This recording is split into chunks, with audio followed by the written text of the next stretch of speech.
ابراہیم علیہ السلام کی چند ایک آزمائشیں یا آزمائشوں کے حوالے سے آیت کریمہ تھی۔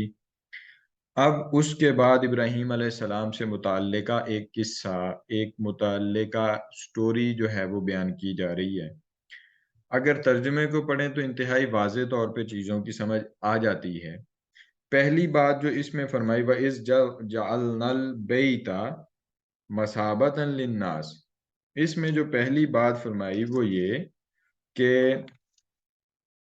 جو حضرت ابراہیم علیہ السلام ہیں ان کو یعنی جب مخاطب کیا یا ان کے مخاطب کرنے کے دوران بات یہ فرمائی جا رہی ہے کہ اور یاد کرو جب ہم نے اس گھر خانہ کعبہ کو لوگوں کے لیے رجوع اور اجتماع کا مرکز بنایا۔ ابراہیم علیہ السلام کو آرڈر دیا اور ابراہیم علیہ السلام نے خانہ کعبہ کی دیواریں اٹھائیں اور اٹھا رہے تھے، اور یہ جب اللہ رب العزت نے فیصلہ کیا تو اس گھر کو بنایا عوام اور خاص دونوں کے لیے، یعنی اس میں کسی قسم کی حد اور قید نہیں لگائی کہ اس میں یہی لوگ داخل ہو سکتے ہیں، بلکہ عام و خاص ہر کسی کے لیے، اور ہر کسی کو بلانے کا حکم بھی پھر اللہ رب العزت نے دیا۔ آگے چل کی بات پھر آئے گی، اس پر ہم بات کریں گے کہ وہاں حکم دیا کہ ہر جو بھی ہے وہ اس طرف جو ہے وہ آئے، اور یہاں پہ جو ہے وہ ابراہیم علیہ السلام نے جو خانہ کعبہ کی تعمیر کی، اس کے گھر کو بنایا، تو اس گھر کی طرف بلایا اور دعوت دی۔ بیسیکلی وہ دعوت کس چیز کی تھی؟ وہ دعوت توحید کی تھی، وہ دعوت اللہ رب العزت کی وحدانیت کی تھی، وہ اللہ رب العزت کی الوہیت کی دعوت تھی، اور اس دعوت کی طرف اللہ رب العزت کی طرف ابراہیم علیہ السلام نے جو ہے وہ بلایا۔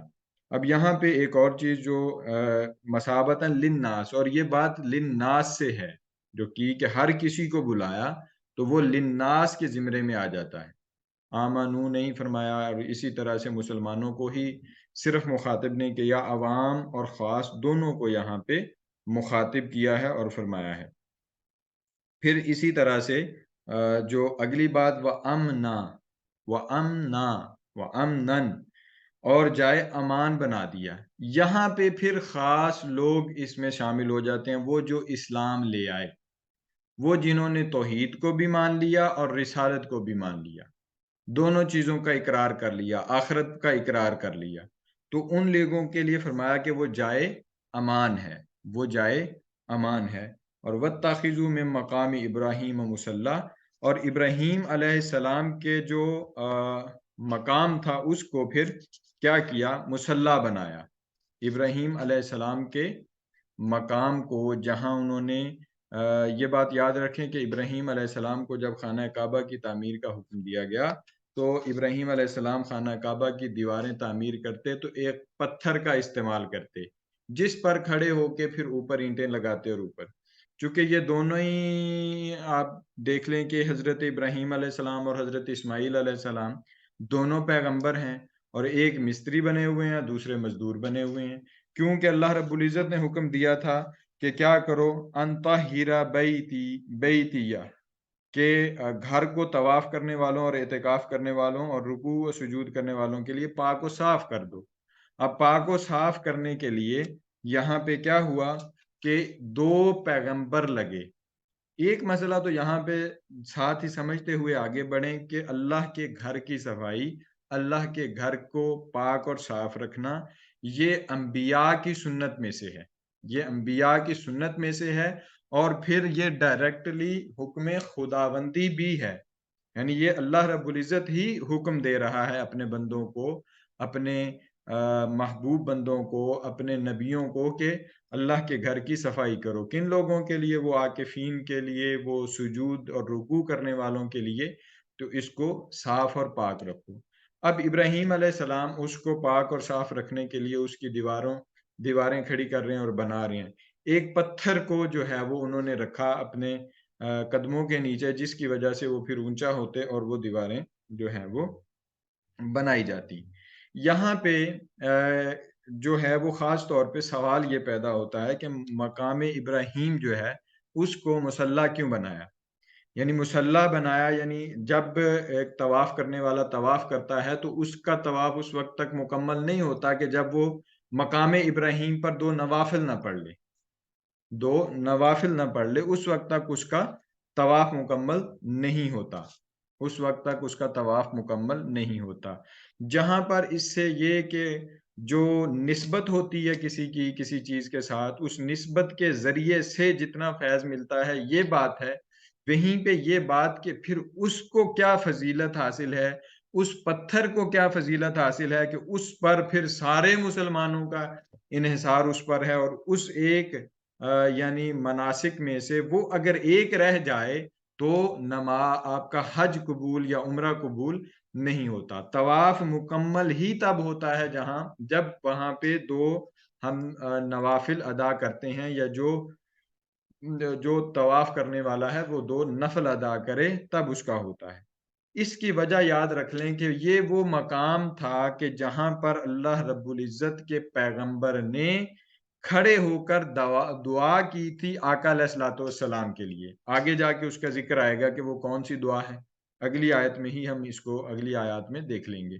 بیسیکلی وہاں پہ وہ دعا کی تھی، تو دعا کی تھی کس کے لیے؟ آقا علیہ الصلوۃ والسلام۔ جب مکمل کر لیا اور مکمل کرنے کے بعد پھر اللہ رب العزت نے فرمایا کہ مانگو کیا مانگتے ہو، تو فرمایا کہ میری ذریت میں سے آقا علیہ الصلوۃ والسلام کو، نبی آخر زمان صلی اللہ علیہ وسلم کو، آپ کو جو ہے وہ بھیجنا ہے، اور آپ کے لیے دعا کی۔ تو اس نسبت سے کہا یہ جاتا ہے کہ اس نسبت سے اس پتھر کو یہ مقام اور یہ شرف حاصل ہوا کہ جس وجہ سے وہاں قدمین مبارک تو ہیں، لیکن وہ قدمین مبارک جو حضرت ابراہیم علیہ السلام کے تھے وہ کتنے پتھروں پر ہوں گے؟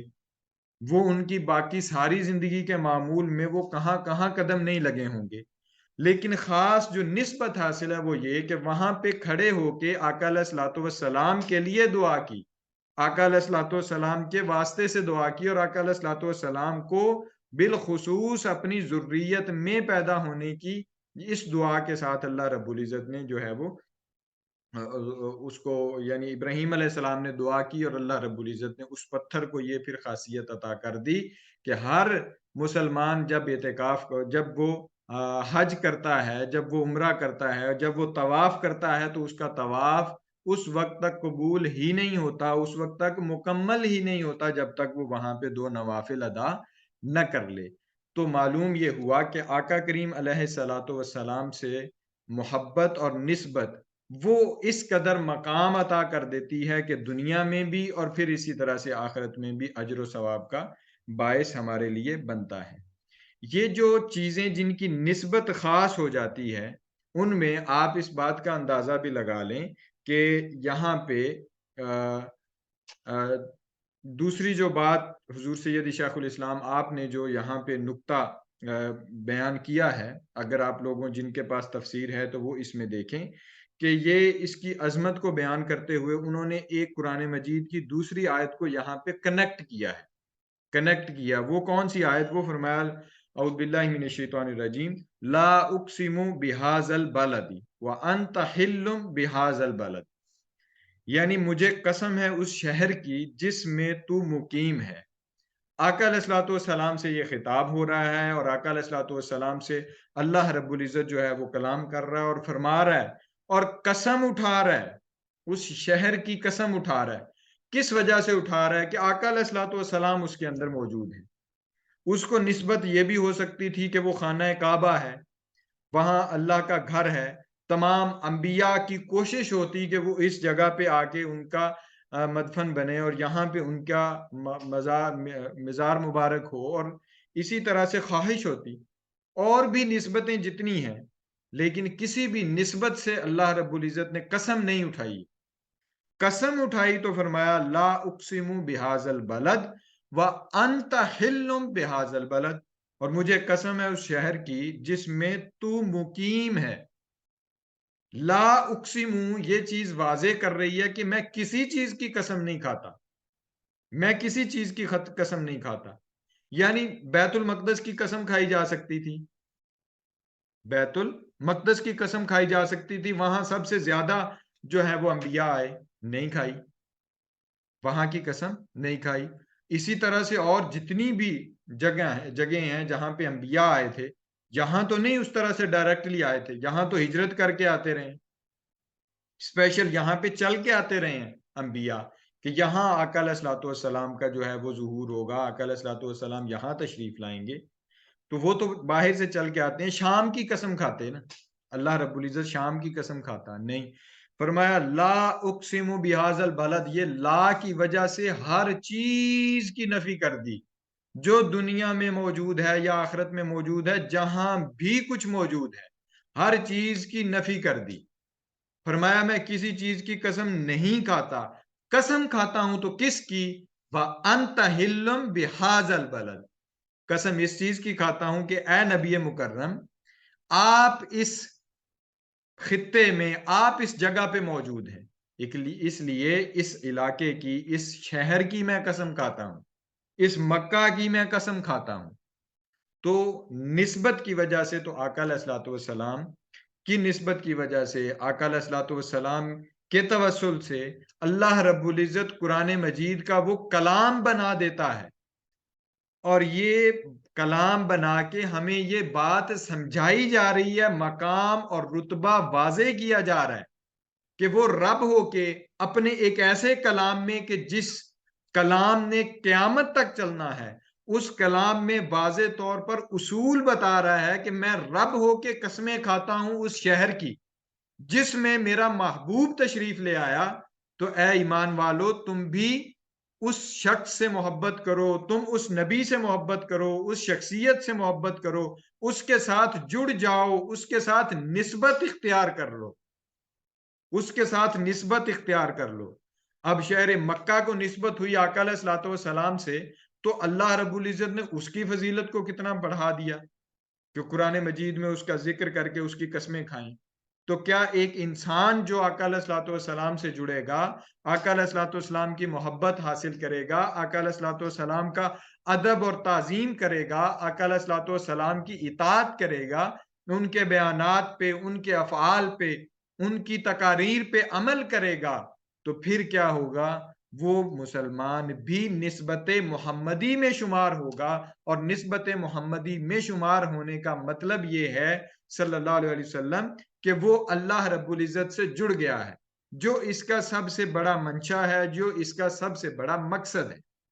تو اس مقصد کو جو ہے وہ اس بندے نے حاصل کر لیا ہے، اور تو یہ نسبت محمدی کے بغیر ممکن نہیں ہے کہ وہ اللہ رب العزت تک معرفت اور رسائی حاصل کر سکے۔ اللہ رب العزت تک معرفت اور رسائی کا ایک ہی طریقہ ہے، وہ آقا علیہ الصلوۃ والسلام سے محبت و ان کی اتباع ہے۔ اب اس کے آگے پھر الگ چیزیں ہیں، کچھ شرائط آقا علیہ الصلوۃ والسلام نے اپنے تک پہنچنے کے لیے بھی لگائی ہیں، کچھ چیزیں انہوں نے بھی منتخب کی ہیں کہ ان چیزوں کو مانو گے، ان چیزوں پر عمل کرے گے، ان چیزوں کا ادب اور احترام کرو گے، ان لوگوں کو جن کا میں نے جن کو مختص کیا ہے، جن کا ایک ایک کا نام لے کے میں نے مختص کیا ہے، اگر ان سے جڑو گے تو پھر مجھ سے جڑو گے۔ مثلا فرمایا حسین منی و انا من الحسین۔ اسی طرح سے بہت ساری جو احادیث مبارکہ ہیں اہل بیت اطہار کے حوالے سے، فاطمہ تو بدعۃ منی، اسی طرح سے حضرت علی شیر خدا کے حوالے سے، حسنین کریمین کے حوالے سے، صحابہ کرام کے حوالے سے، جتنی ڈائمینشنز اور جتنے ذرائع اور طریقے بتائے ہیں، ان شرائط پر پورا اترنا ضروری ہے آقا علیہ الصلوۃ والسلام سے، اور نسبت حاصل کرنے کے لیے، اور وہ نسبت پھر الٹیمیٹ وہ اللہ رب العزت تک پہنچائے گی، اللہ رب العزت تک پہنچائے گی۔ کوئی اور طریقہ اور ذریعہ نہیں ہے۔ میں نے آپ کو بتایا کہ قرآن مجید بھی خود اس بات کا تقاضا کرتا ہے کہ اللہ رب العزت کبھی کسی بندے سے ڈائریکٹ گفتگو نہیں کرتا، نہ کی ہے۔ موسیٰ علیہ السلام جیسی شخصیت سے جب وہ باتیں کرتا ہے تو اس کے ساتھ آنے والوں کی کیا حالت ہوتی ہے، یہ آپ دیکھ چکے ہیں، آپ پیچھے پڑ چکے ہیں۔ تو وہ اپنے برگزیدہ بندوں سے، اپنے نبیوں سے وہ کلام کرتا ہے، تو ڈائریکٹلی کلام جب وہ اپنے بندوں سے کرتا ہے اور فرماتا ہے اور ہمیں کچھ حکم دینا ہو تو وہ ان کے ذریعے سے دیتا ہے۔ پھر بندہ کہے کہ میں ڈائریکٹ اللہ رب العزت سے جڑ جاؤں گا، تو ایسی بات نہیں ہے، اس کو یہ طریقہ پسند ہی نہیں ہے، اس کو یہ طریقہ پسند ہی نہیں ہے۔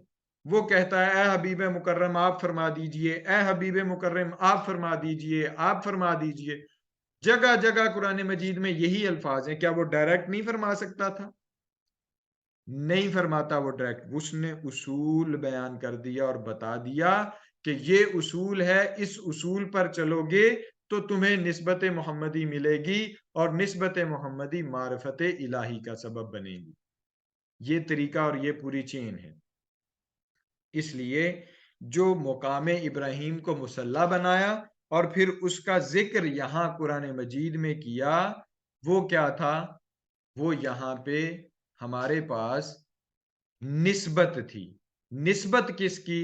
کہ جس پتھر پر کھڑے ہو کے دعا کی تھی آقا علیہ الصلوۃ والسلام کے لیے، دعا کی تھی حضرت ابراہیم علیہ السلام نے، ورنہ بہت سے پتھر ایسے تھے جہاں پر قدم لگے تھے ابراہیم علیہ السلام کے، بہت سے پتھر ایسے تھے جہاں قدم لگے تھے۔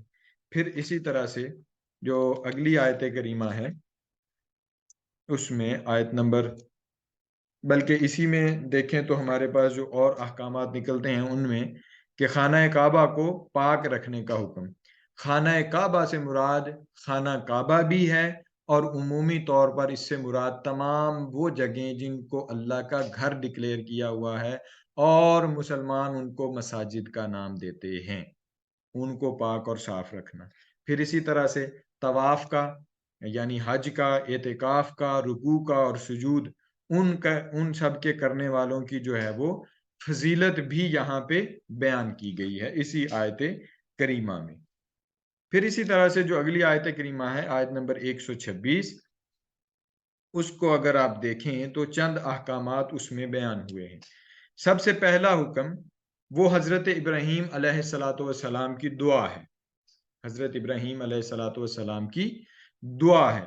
پھر اسی طرح سے یعنی قال ابراہیم رب اجعل ھذا بلدا آمنا، یہ اب دعا یہاں سے شروع ہو رہی ہے، اگلی آیات چند وہ دعا پر ہیں، یہاں سے اب دعا شروع ہو رہی ہے۔ کیا کہ ابراہیم نے عرض کیا اے میرے رب اسے بلدن آمنا، کہ اسے امن والا شہر بنا دے، امن والا شہر بنا دے۔ ابراہیم علیہ السلام کو پتا تھا کہ جو نبی آنے والا ہے وہ امن والا نبی ہے، وہ جہالت سے، تنگ نظری سے، دہشت گردی سے، انتہا پسندی سے، سب چیزوں سے چھٹکارا دینے والا ہے۔ اس کی کیا دلیل ہے پوچھ سکتے ہیں آپ؟ اس کی دلیل وہی ہے وَإِذْ قَالَ رَبُّكَ لِلْمَلَائِكَةِ، وہ جو کلمہ اذ آیا تھا اور اللہ رب العزت یاد کروا رہا تھا اپنے پیغمبر کو، اپنے پیغمبر کو یاد کروا رہا تھا، تو اس کا مطلب یہ ہے کہ خطاب آقا علیہ الصلوۃ والسلام سے، اور آقا علیہ الصلوۃ والسلام اس وقت موجود تھے، آقا علیہ الصلوۃ والسلام موجود تھے۔ اور بے شمار احادیث ہیں اللہ آقا علیہ الصلوۃ والسلام کی اس حوالے سے کہ جب آدم علیہ السلام کی ابھی روح کی تخلیق ہو رہی تھی، ان کی تخلیق ہو رہی تھی، تو تب میں موجود تھا۔ یہ اس وجہ سے فرمایا کہ اس کو آمی نہ بنا دے، آمی نن بنا دے، امن والا بنا دے۔ کس سے؟ کہ اس میں وہ آقا علیہ الصلوۃ والسلام وہ آئیں، تشریف لائیں۔ پھر اسی طرح سے اور اس کے باشندوں کو طرح طرح کے پھلوں سے نواز، اور جو لوگ پھر یہاں پہ رہتے ہیں ان کے لیے رزق کی جو ہے وہ بھی دعا کی کہ طرح طرح کے پھلوں سے جو ہے وہ نواز اور ان کو فراوانی دے۔ من آمن منہم باللہ والیوم الآخر، پھر فرمایا کہ نواز ان لوگوں کو جو ان میں سے اللہ پر اور یوم آخرت پر ایمان لائے، اللہ پر اور یوم آخرت پر ایمان لائے ان لوگوں کو۔ قالا ومن کفر فأمتعہ قلیلا، یہاں یہ بات سمجھنے کی ہے ترجمے میں کہ ایمان لائے، اللہ نے فرمایا جو کوئی کفر کرے گا اس کو بھی زندگی کی تھوڑی مدت کے لیے فائدہ پہنچاؤں گا، فائدہ پہنچاؤں گا۔ آپ سوچتے اور دیکھتے ہیں کیسے فائدہ پہنچائے گا؟ یقیناً دنیا میں اس کے پاس نعمتوں کی فراوانی ہوتی ہے، لیکن آخرت میں اس کے پاس کچھ نہیں ہوگا۔ اس کی دلیل بھی آگے ہی بیان فرما دی، فرمایا ثم اضطرہ الی عذاب النار وبئس المصیر، پھر اسے اس کے کفر کے باعث دوزخ کے عذاب کی طرف جانے پر مجبور کر دوں گا، اور وہ بہت بری جگہ ہے۔ اپرچونٹیز یہاں اس نے دے دیں، اس نے استعمال کی، اس کے پاس مال دولت سب کچھ آیا، لیکن وہ ایمان نہیں لایا۔ عزت آئی، سب کچھ آیا، ایمان نہیں لایا۔ ایمان نہیں لایا پھر بھی اس کے لیے فائدہ ہے۔ فَأُمَتِّعُهُ قَلِيلًا، تھوڑا اس کے لیے پھر بھی فائدہ ہے، وہ اس دنیا کا فائدہ جو اس کے پاس ہے، وہ اس دنیا کا فائدہ۔ اب کوئی کہے کہ ایک شخص ہے وہ کافر ہے، وہ انکاری ہے، کسی نے ہاسپٹل بنوا دیا، کسی نے انسانیت کی خدمت کے لیے اسکول کھلوا دیا، کالج بنا دیا، کوئی ویلفیئر کی ایکٹیویٹی، کوئی این جی او، کوئی تحریک جماعت اس طرح کی بنا دی جس کے ذریعے سے عوام کو فائدہ پہنچتا ہے، اور اس کا ایمان نہیں ہے، آقا علیہ الصلوۃ والسلام پر ایمان نہیں ہے، اللہ رب العزت کی ذات پر ایمان نہیں ہے، اس کو فائدہ اللہ رب العزت دیتا ہے، لیکن وہ اس کو اسی دنیا میں فائدہ دے کے تو فارغ کر دیتا ہے۔ لیکن جو ہم ایمان والے ہیں، من آمن منہم باللہ والیوم الآخر، جو آخرت پر اور اللہ پر ایمان لے آتے ہیں، ان کے لیے پھر کیا ہے؟ وہ رزق ہے جو انہیں یہاں بھی میسر ہوگا، اور اسی طرح سے وہ آخرت میں بھی ان کو میسر ہوگا۔ تو یہ بنیادی اس میں جو مضمون تھا وہ یہ۔ پھر اسی طرح سے حضرت ابراہیم علیہ السلام کی جو دعا، اس میں اہل ایمان کی شرط، یہ شرط لگا دی ایمان والوں کے لیے، خاص طور پہ ابراہیم علیہ السلام کی دعا ہے، اس میں خاص طور پہ ایمان والوں کے لیے کہ من آمن منہم باللہ والیوم الآخر، پروٹوکول دے دیا ان کو، اور اگلے والوں کو فرمایا کہ اس کو ان کو بھی دے، لیکن دنیا کے لیے تھوڑا دے، ٹھیک ہے، تو دعا میں۔ پھر اسی طرح سے اخروی ثمرات میں کفار کے لیے کوئی حصہ نہیں، یہ بات میں عرض کر چکا کہ اخروی جو انعامات ہیں ان میں پھر کفار کا جو انکار کرتے تھے ان کا حصہ نہیں ہے، وہ ایمان والوں کا ہی حصہ ہے۔ اگر ان کو بھی حصہ دینا ہوتا تو پھر کوئی فرق نہ رہ جاتا، نہ عبادت کا، نہ بندگی کا، نہ ریاضت کا، نہ ہی پھر یہ جو دشمنی ہوتی ہے اس دشمنی، کچھ بھی نہ رہ جاتا۔ پھر اسی طرح سے آیت نمبر 127 میں کہ تعمیر کعبہ کے وقت حضرت ابراہیم اور حضرت اسماعیل علیہ السلام کی اگلی پھر دعا آ گئی ہے، اور حضور صلی اللہ علیہ وسلم حضور الہی میں قبولیت کی استدعا۔ اب اس قبولیت کی استدعا کیسے؟ وَإِذْ يَرْفَعُ إِبْرَاهِيمُ الْقَوَاعِدَ مِنَ الْبَيْتِ وَإِسْمَاعِيلُ رَبَّنَا تَقَبَّلْ مِنَّا، یہ التجا ہے، تقبل منا انک انت السمیع العلیم، کیا ہمارے رب تو ہم سے یہ خدمت قبول فرما لے، بے شک تو خوب سننے والا، خوب جاننے والا ہے، خوب سننے والا اور خوب جاننے والا ہے۔ پھر اسی طرح سے پھر دعا کرتے ہیں، ربنا وجعلنا مسلمین لک وَمِن ذُرِّيَّتِنَا أُمَّةً مُسْلِمَةً لَكَ وَأَرِنَا مَنَاسِكَنَا وَتُبْ عَلَيْنَا إِنَّكَ أَنْتَ التَّوَّابُ الرَّحِيمُ، أَنْتَ التَّوَّابُ الرَّحِيمُ، کہ اے ہمارے رب ہم دونوں کو اپنے حکم کے سامنے جھکنے والا بنا، اور ہماری اولاد سے بھی ایک امت کو خاص اپنا تابع فرمان بنا، اور ہمیں ہماری عبادت اور حج کے قواعد بتا دے، اور ہم پر رحمت و مغفرت کی نظر فرما، بے شک تو ہی بہت توبہ قبول فرمانے والا ہے۔ سب سے جو پہلی بات ہے وہ یہ کہ اپنی عاجزی اور انکساری کا اظہار کیا، اپنی عاجزی اور انکساری کا اظہار کیا۔ پیغمبران ہیں، پھر بھی عاجزی اور انکساری کتنی ہے؟ مانگنے کا طریقہ اور سلیقہ کیا ہے؟ مانگنے کا طریقہ اور سلیقہ کیا ہے؟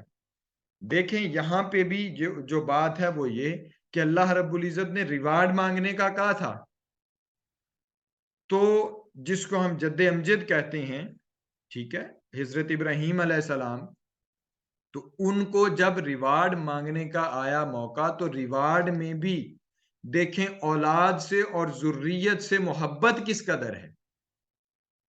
اولاد کے لیے اچھا چاہنا، اپنی ذریت کے لیے اچھا چاہنا، یہ انبیاء کا شیوا ہے. فرمایا کہ ایک جماعت کو ایسی بنا، ذریتنا امتن مسلمتن، کہ بھی ایک، اور ہماری اولاد سے بھی ایک امت کو خاص اپنا تابع فرمان بنا. اولاد کی بھلائی کے لیے دعا کرنا اور اولاد کے لیے مانگنا، اس کو فرمایا. پھر اسی طرح سے جو اگلی چیز ہے وہ یہ کہ مناسک حج اور تعلیمات اسلام کی رہنمائی اور قبولیت توبہ، اس کی بھی استدعا کی. کس کے ذریعے سے؟ فرمایا وَأَرِنَا مَنَاسِكَنَا وَتُبْ عَلَيْنَا إِنَّكَ أَنْتَ التَّوَّابُ الرَّحِيمُ. اور پھر مانگنے کا سلیقہ بھی یہ ہے کہ اس کو اس کی صفت کا بتا دو اور اس کی صفت کا ذکر کرو. کہو کہ انت التواب الرحیم، کہ تو ہی توبہ قبول فرمانے والا اور مہربان ہے. توبہ بھی قبول فرماتا ہے اور تو کیا ہے؟ تو مہربان بھی ہے. اب اس اگلی آیت کریمہ کا ذکر ہے کہ جس میں کیا ہے؟ آقا علیہ الصلوۃ والسلام کے لیے خصوصاً رسول کے ذکر ہے کہ ربنا وابعث فیہم رسولا منہم یتلو، کہ اے ہمارے رب ان میں انہی میں سے وہ آخری اور برگزیدہ رسول مبعوث فرما. یہاں پہ بات کہ آخری اور برگزیدہ، کون آخری؟ آقا علیہ الصلوۃ والسلام آخری. تو بھئی ابراہیم علیہ السلام کو پتا تھا کہ آخری ہیں، تو انہوں نے یہاں پہ عرض کیا نا، یہاں باری تعالیٰ سے دعا کی. تو ان لوگوں کا جن کا عقیدہ ہے نور اور بشر کے حوالے سے، آقا علیہ الصلوۃ والسلام کے پہلے سے موجود ہونے یا نہ ہونے کے حوالے سے، تو ان لوگوں کو صاف اور واضح یہاں پہ جواب بھی ہے اور نص قرآنی ہے جو ثابت کر رہی ہے. چلیں اس کو تو آپ نکال دیں، وہ ایک ٹیکنیکل بحث ہے جی، لنگوسٹیکلی اس میں کچھ چیزیں ہو سکتی ہیں کسی باز کے نزدیک اور ہیں نہیں، جبکہ ہیں نہیں. لیکن یہ جو بیان ہے ابراہیم علیہ السلام کا، یہ تو واضح بتا رہا ہے کہ حضور تب بھی موجود تھے، اب بھی موجود ہیں. یہی چیز دلالت کرتی ہے وہ قیامت تک اسی طرح موجود رہیں گے، قیامت تک اسی طرح موجود رہیں گے. کیونکہ یہ جو دلیل ہے ہمارے پاس کون سی؟ ربنا وابعث فیہم رسولا منہم یتلو، یہ بھی بتا دیا کیا ہے. فرمایا وہ آخری برگزیدہ رسول مبعوث فرما جو ان پر کیا کرے؟ یتلو، تیری آیتیں تلاوت کرے، علیہم آیاتی کا، تیری آیتیں تلاوت کرے، تیری نشانیاں تلاوت کرے، تیرے احکامات تلاوت کرے. اور آقا علیہ الصلوۃ والسلام نے وہ کیے. ٹھیک. پھر اسی طرح سے وَيُعَلِّمُهُمُ الْكِتَابَ وَالْحِکْمَةَ، اور انہیں کتاب اور حکمت کی تعلیم دے. یہاں سے وہ لوگ کہ جن کا یہ عقیدہ ہے کہ آقا علیہ الصلوۃ والسلام امی تھے اور پڑھنا لکھنا نہیں جانتے تھے، یہ آقا علیہ الصلوۃ والسلام کی شان ہے بیسیکلی، کہ وہ کیا ہے؟ وہ دنیا میں کسی سے نہیں پڑھے ہوئے، وہ دنیا میں کسی سے نہیں پڑھے ہوئے. تو یہاں پہ ان کی یہ شان بھی اللہ رب العزت نے قرآن مجید کے ذریعے سے ہم تک واضح فرمائی کہ یتلو علیہم آیاتی کا وَيُعَلِّمُهُمُ الْكِتَابَ وَالْحِکْمَةَ وَيُزَکِّیہم. تیسری چیز ڈر، خوف، تقوی، رجا، یہ چیزیں بیان فرمائیں. حکمت، کتاب اور حکمت. پہلے اس بات کو سمجھ لیں، کتاب اور حکمت. کتاب پڑھتے رہیں پڑھتے رہیں پڑھتے رہیں. اسی قرآن مجید میں فرمایا ہے کہ قرآن مجید کی آیتوں کو پڑھ کے لوگ گمراہ بھی ہو جاتے ہیں، اور اسی قرآن مجید کی آیات کو پڑھ کے لوگ ہدایت بھی پا جاتے ہیں. بنیادی جو چیز اس میں کار فرما ہوتی ہے وہ یہ ہوتی ہے کہ کتنی حکمت کے ساتھ بیان ہو رہی، کوئی بات کتنی حکمت کے ساتھ.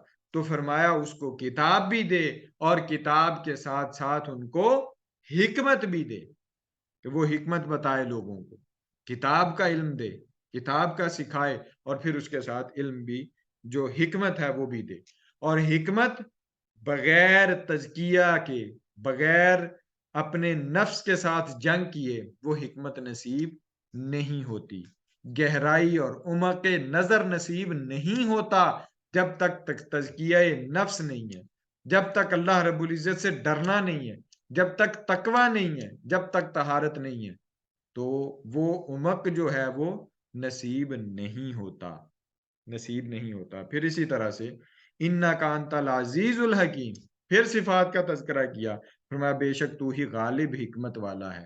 تو معلوم ہوا کہ جو کوئی اللہ رب العزت کا یا اللہ رب العزت سے کچھ مانگے تو اس کو چاہیے کہ وہ اس کی ان صفات کا بھی تذکرہ کرے، جن صفات کے ذریعے سے یا جو چیزیں وہ مانگ رہا ہے اس کا بھی تذکرہ کرے۔ تو جس سے کوئی چیز مانگی جاتی ہے اس کا تذکرہ بھی کیا جاتا ہے، اس کا ذکر بھی کیا جاتا ہے، اس کی بڑائی بھی بیان کی جاتی ہے۔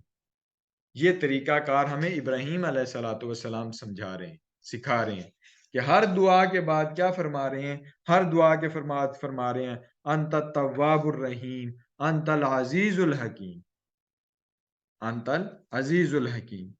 پھر اسی طرح سے اگلی جو آیت کریمہ، اب اس میں سے جو مضامین آئے وہ میں نے آپ سے شیئر کر دیے۔ سب سے پہلا تلاوت آیات، دوسرا اس میں تعلیم کتاب، ان آیات کی تعلیم بھی، پھر ان میں سے حکمت بھی، پھر اسی طرح سے تزکیہ نفس بھی۔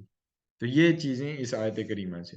وَمَن يَرْغَبُ عَن مِلَّةِ إِبْرَاهِيمَ إِلَّا مَن سَفِیہَ نَفْسَهُ وَلَقَدِ اصْطَفَیْنَاهُ فِی الدُّنْیَا وَإِنَّهُ فِی الْآخِرَةِ لَمِنَ الصَّالِحِینَ، کہ فرمایا کہ اور کون ہے جو ابراہیم علیہ السلام کے دین سے روگرداں ہو سوائے اس کے کہ جس نے خود کو مبتلائے حماقت کر رکھا ہو، اور بے شک ہم نے انہیں ضرور دنیا میں بھی منتخب فرمایا تھا اور یقیناً وہ آخرت میں بھی بلند رتبہ مقربین میں سے ہوں گے۔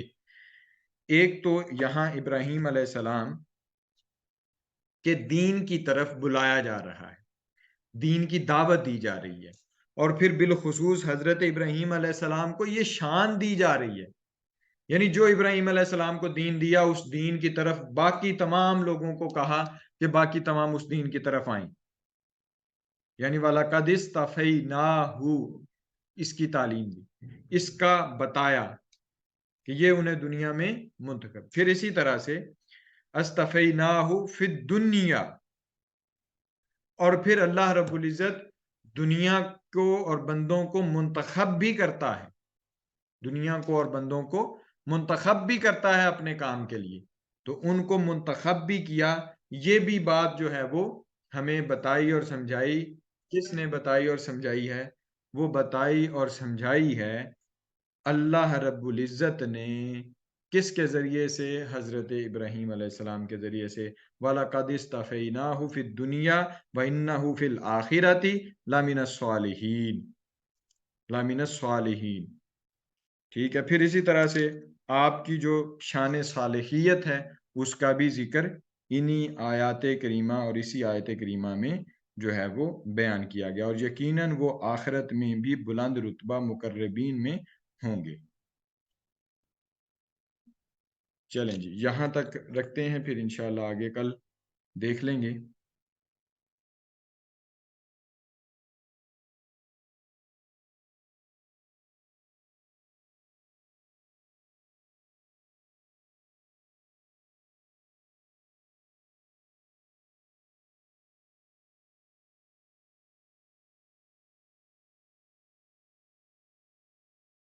The Educational Complex. Like, share, and subscribe.